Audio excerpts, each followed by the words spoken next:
যাচ্ছি। কলকাতার পর কাকদ্বীপে প্রতিবাদ মিছিল করলেন, কি বলবেন? প্রতিবাদ মিছিল বিভিন্ন জেলার বিভিন্ন জায়গায় হচ্ছে, সব জায়গায় যেতে পারছি না। আমার নিজের জেলা মুর্শিদাবাদে হচ্ছে। যত দিন যাচ্ছে মানুষের রাগ বাড়ছে। আসলে মানুষ প্রথমে ভেবেছিল যে এটা একজনের কাজ, তারপরে বোঝা গেল ওটা একজনের কাজ নয়, একাধিক জনের কাজ সম্ভবত।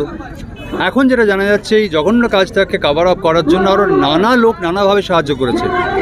তাই আমরা দ্ব্যর্থহীন ভাষায় বলছি, প্রত্যেকটা লোকের দৃষ্টান্তমূলক শাস্তি চাই। এরা কার প্রশ্রয় লুকিয়ে আছে তাদের কথা জানতে চাই। গোটা রাজ্যের মানুষ, দেশের মানুষ এই অপরাধের পিছনে যারা যেভাবে যে মানুষ যুক্ত আছে তাদের সবার নাম, ঠিকানা, পরিচয় এবং তাদের অপরাধমূলক দৃষ্টান্তমূলক শাস্তি, এটা আমাদের সবার দাবি। সুপ্রিম কোর্টের রায়কে কি বলবেন? সুপ্রিম কোর্টের রায় একটাই কথা, রায় তো এখনও বেরোয়নি, শুধু একটাই কথা বলবো, একটা অবজারভেশন বলবো। মাননীয় বিচারপতি বলেছেন যে তিনি এই কেসে পুলিশের যা কাজ দেখেছেন তাতে গত 30 বছর তার পেশাদার জীবনে তার এই অভিজ্ঞতা হয়নি। আমার মনে হয় যে যা বলার মাননীয় বিচারপতি আপনাদেরকেই বলে দিয়েছেন।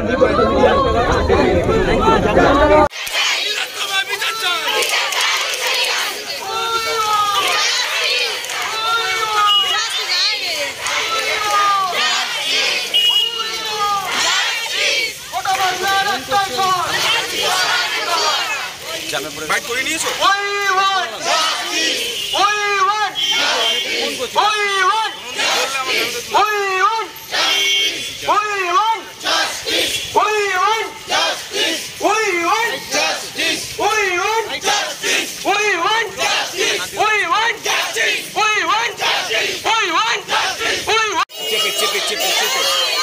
একটু জায়গা ক্লিয়ার করুন না,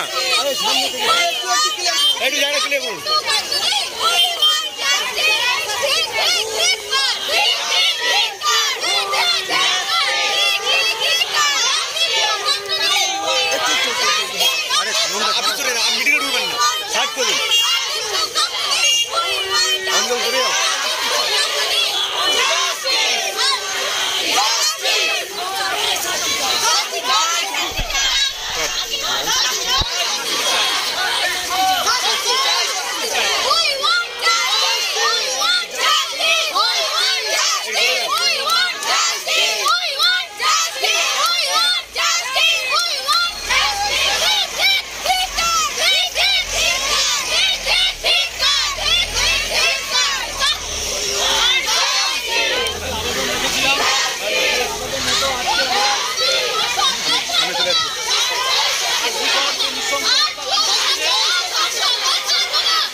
এখন অনেক বড় শ্রী লেদার্স হাওড়া ময়দান।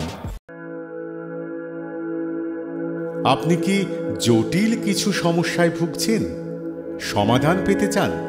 যোগাযোগ করুন প্রখ্যাত জ্যোতিষ ও তান্ত্রিক মনসারাম ভট্টাচার্যের কন্যা মনসা কন্যার সাথে। প্রখ্যাত জ্যোতিষ ও তান্ত্রিক মনসা কন্যা হাওড়া জানবাড়ি ও হাতিবাগানের নিজস্ব মন্দিরেও বসেন।